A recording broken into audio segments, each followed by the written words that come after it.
Hi hello నమస్తే welcome back to వంటశాల. నేను మీ విజయాని. అందరికీ నమస్కారం అండి. అందరూ ఎలా ఉన్నారు? బాగున్నారా? నేనైతే చాలా బాగున్నానండి. సంక్రాంతి పిండి వంటల సెలబ్రేషన్స్ మన వంటశాలలో కదా. ఈరోజు నేను కారపూస చేయబోతున్నానండి. అందరికీ సంక్రాంతి శుభాకాంక్షలు.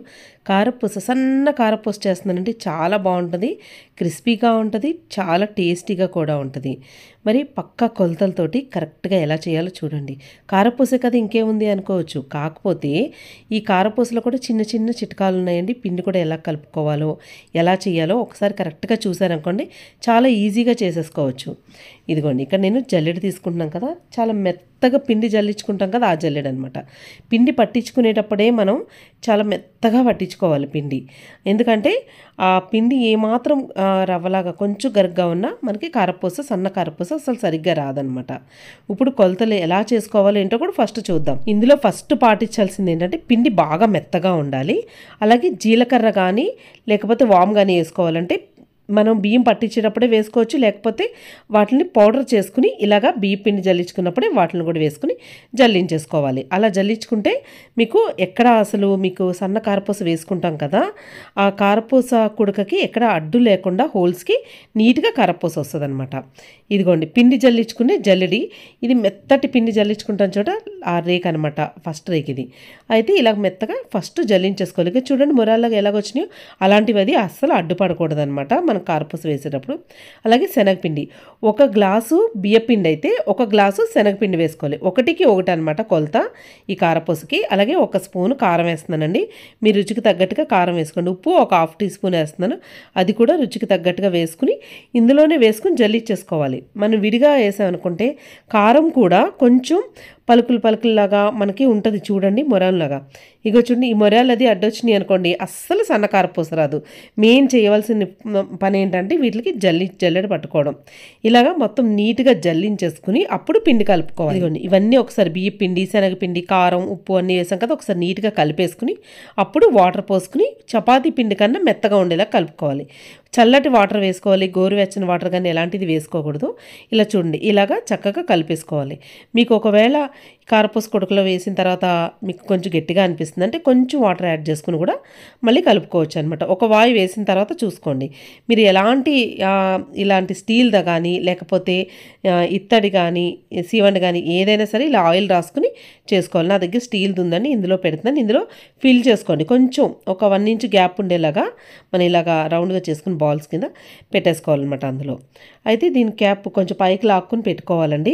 ఇది గ్రిల్స్ సరిగ్గా మనకి థ్రెడ్డింగ్ బాగా రావాలి, చూసుకుని పెట్టుకోవాలి. ఎలాంటి అలా పెట్టేస్తే ఆ ఫిట్టింగ్ సరిగ్గా అవ్వదనమాట. ఇక్కడ లైన్స్ కింద ఉంటాయి కదా, ఓస కింద ఉంది లైన్ కింద, దానికి అది మన ఫ్రంట్కి వచ్చేటట్టు పెట్టుకోవాలన్నమాట, ఫ్రంట్ భాగానికి.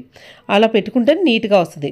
ఆయిల్ పెట్టుకునండి, వేడెక్కిన తర్వాత ఇలాగా ఈ స్టీల్ మిషన్ తోటి మనం ప్రెస్ చేసేసుకుంటే ఈజీగా వస్తుందండి.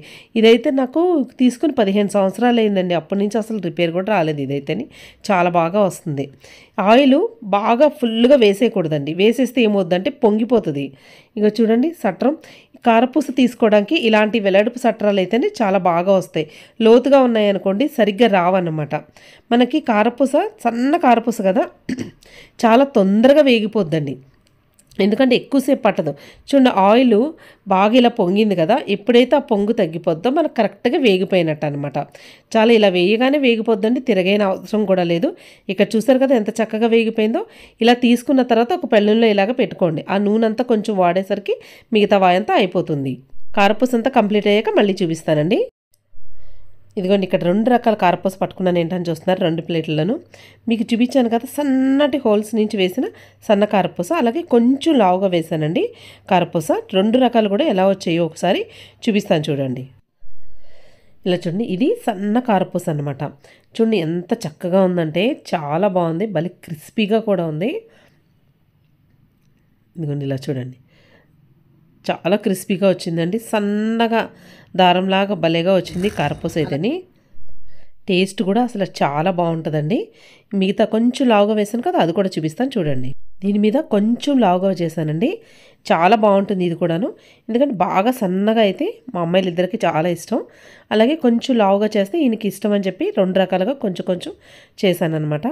ఒకసారి టేస్ట్ చేసి చెప్తానండి ఎలా వచ్చిందో మీకు. కారపూస ఎప్పుడు గుల్లగా క్రిస్పీగా ఉంటేనే చాలా బాగుంటుంది. ఈ కొలతలతో చేస్తే మాత్రం పర్ఫెక్ట్‌గా వస్తదండి. అది ఎంత సన్న కారపూసైనా కొంచెం లావైనా గానిని. మరి ఈ వీడియో చూసారు కదా! మీకు నచ్చిందా?